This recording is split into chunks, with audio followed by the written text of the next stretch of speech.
Alright, so I apologize if you hear any noise. I'm filming this outside, but I'm getting to the point where hunting season is coming up and I needed to pick a broadhead. These VPA 3 blades have always been a favorite of mine. However, currently they don't make glue-on 125s. Actually, there's very few glue-on 125 grain options, which is crazy to me because 125 grain glue-ons is kind of the standard for a glue-on field point or broadhead, right? So it left me with a few options. I could go the route of Zwickey, I could go the route of Ace, or I could get some 3-blade Woodsman, which 3-blade Woodsman, very, very, very similar to this head, right? I first looked at the Zwickeys, shot the Zwickeys last year, and I'll tell you, I could get them shaving sharp, but I could not get them to hold an edge whatsoever. Maybe it was just the batch that I had, bad heat treat or something along those lines, but immediately ruled them out. The Ace, I went to ETAR, didn't see any Aces, so I actually went with this Woodsman head. This one's got some rust on, I'll get into that in a minute. But to me, if you look at this 125 grain Woodsman is almost identical, and I mean identical in size to this VPA. This VPA 250 grain 3-blade. It's a little bit longer. Cut is identical to me. Only difference really, I mean, it's lighter and it has this venting on it. Not a huge fan of the venting. It does cause a little bit of noise in flight, but nothing too crazy. Now, just like this VPA, it is a high carbon steel, so it does rust. If you were at ETAR on Sunday, we got a lot of rain. These got wet and I got a little bit of rust on there, but no problem. It's got the black coating, just need to get it off of here. But the main reason for this video is I want to show you how to sharpen these. Now before I do, I want to talk a little bit about this head specifically. Out of the package, I was incredibly, incredibly disappointed in them. And I don't know if I have one here because I've already fixed up the worst of them.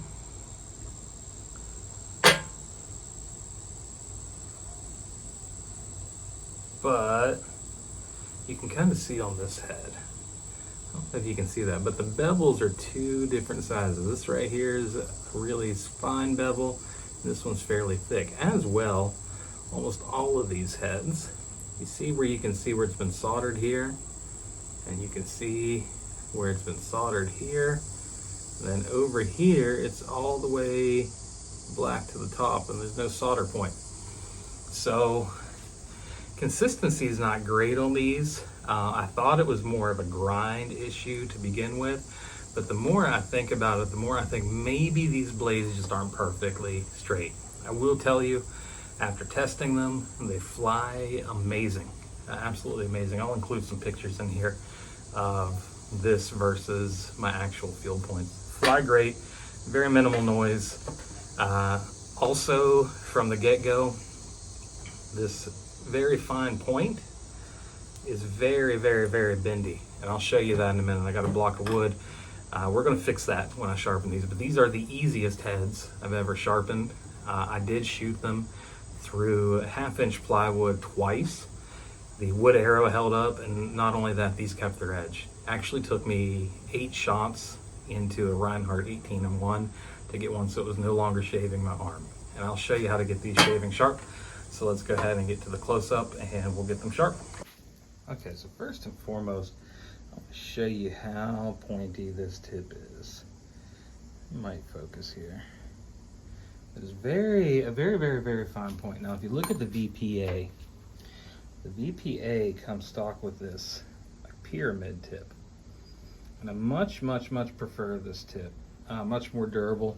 I mean, I can stab this into the wood, torque it around, and it's still perfectly sharp, not blunted at all. Now with this, right now, this is not bent. But I noticed when I was installing these on my wood arrows, I put some pressure onto a block of wood, and I don't know if this is going to do it. When I pulled it out, it was bent. This one's not bad.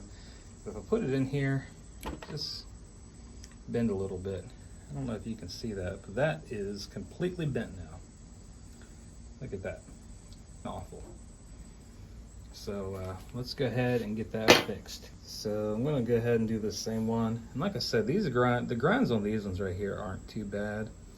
You'll notice it's got a few smaller points. Now what I do to combat that, and we'll actually sharpen this one, because this one is a little worse. Right here, you notice it's thin.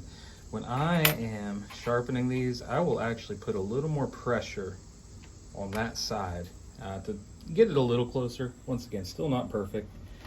First, I'm gonna go ahead and get a weight on these. I think I generally lose about 5 grains in the sharpening process. So this right now is 134. I've been shooting 125. We'll probably get it down around 130, 128 with the sharpening. So I got this cheap sharpening block from Harbor Freight.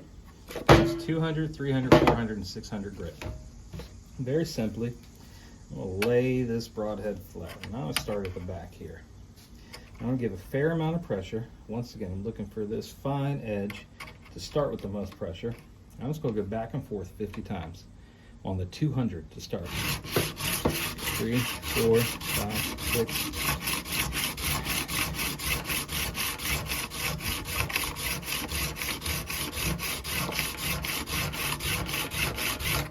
Halfway, and that's starting to widen up a little bit. Let's go ahead and do 25 more. And that's probably about as good as I'm gonna get it. Not too bad now. I got a little bit of a burr going there. Now we're gonna go ahead and flip it over. We're gonna do the same thing. Now this one has a good grind, so I'm gonna try to keep this as even as possible. Go ahead and do 50. Okay, that's halfway. Now I am putting a lot of pressure on these coarser grits. Let's do 25 more.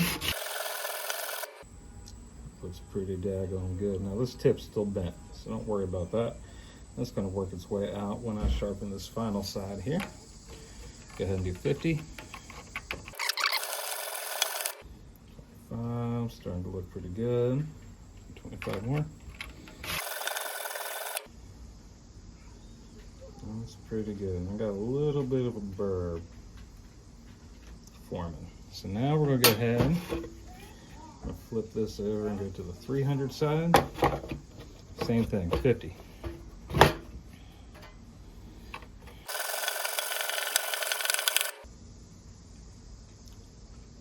pretty good. Flip it to 50 on this side. That's good. One more flip. Do 50 more. And when I say 50, that's 50 forward and 50 back. So I'm just counting 1, 2, 3, 4.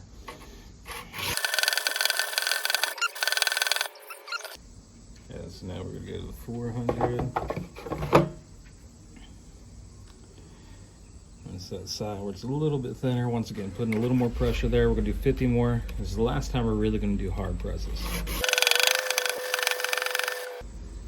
That's good. We do have a burr that's forming, and that's, you always want to feel for the burr. Now a lot of people, they'll collar these in with Sharpie, but if you feel for the burr, you're good. 50, 50, and then the final side here, do 50 more. All right, so that is up to the 400 now. To finish it off, we're going to hit it with the 600 grit. Now for the 600, I like to do 25 front and back, and then 10 just dragging back. So we're going to start here. Make sure we start with the first side again. Get some pressure, and we're going to have just medium amount of pressure on this one. Flip it, 25. 25, and then 25, and 25. All right, so now we're going to do the 10 back, and I flipped it one more time. This is going to be incredibly light pressure. 1, 2, 3, 4, 5, and I do them 5 at a time. 1, 2, 5. Now just the weight of the broadhead. 1, 2, 3, 4, 5, 4, 5. right, and that's already getting super sharp. But now we got to address this tip. I'm gonna go ahead and take it back here to the 200. See that dust falling off. It is super hot out here. Now this has the holes in it, so I'm just going to use this part right here. I'm going to go ahead and set the broadhead flat, as you will. And I'll kind of show you what I'm going to do here, if I can. But I'm going to set it flat, and I'm going to lift it up to about 30 degrees. I think that's about 30, because that's 45, yeah, about 30. This is going to put that pyramid tip on it. So set it flat, go up to 30, we're going to go forward and back 20 times.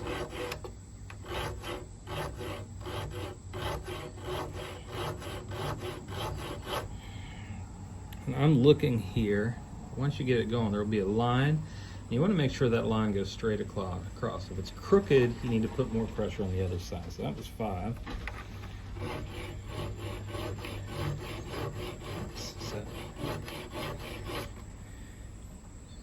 Pretty good. Now this side. Like I said, I'm stopping every 10 strokes just to make sure. And you'll see here, this one goes a little higher up, so I want to put more pressure this way.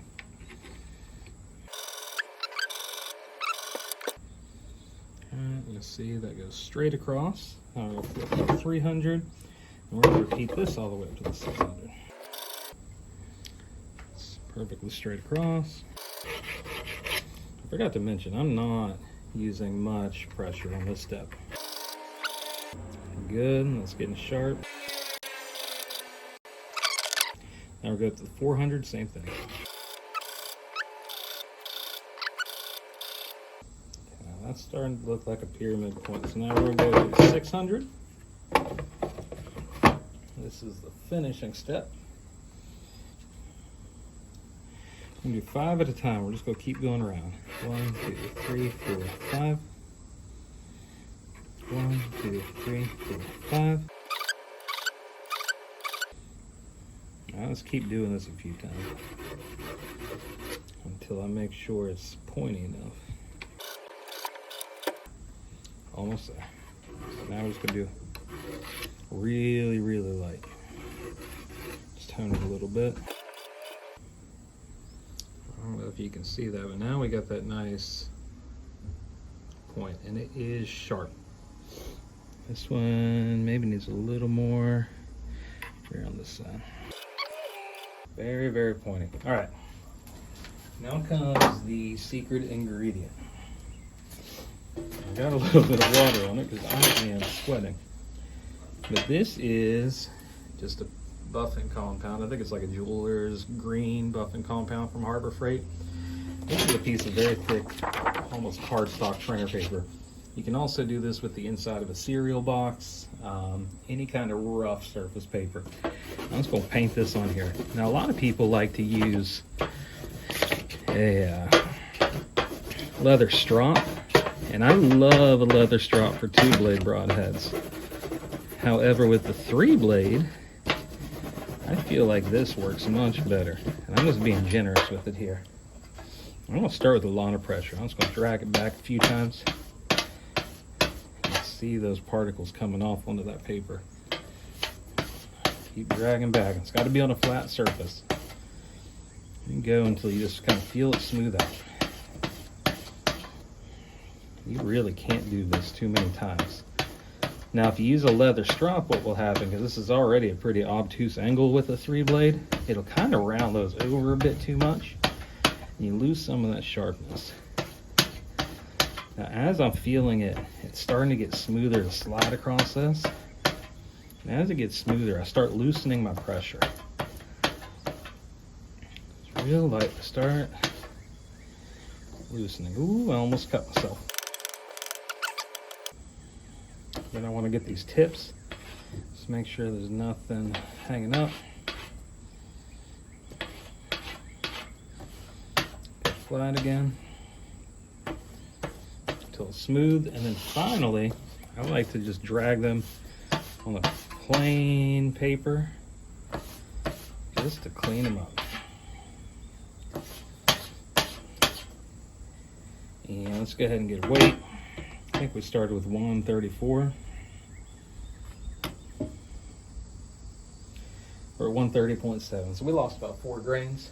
Now when you go to resharpen these, you'll either just have to hit it on this compound or maybe the 600th on the compound, but you don't have to take off as much. You don't have to do 50 strokes or anything. I'm going to show you just how sharp these are. Look at that. Tell me that's not unreal.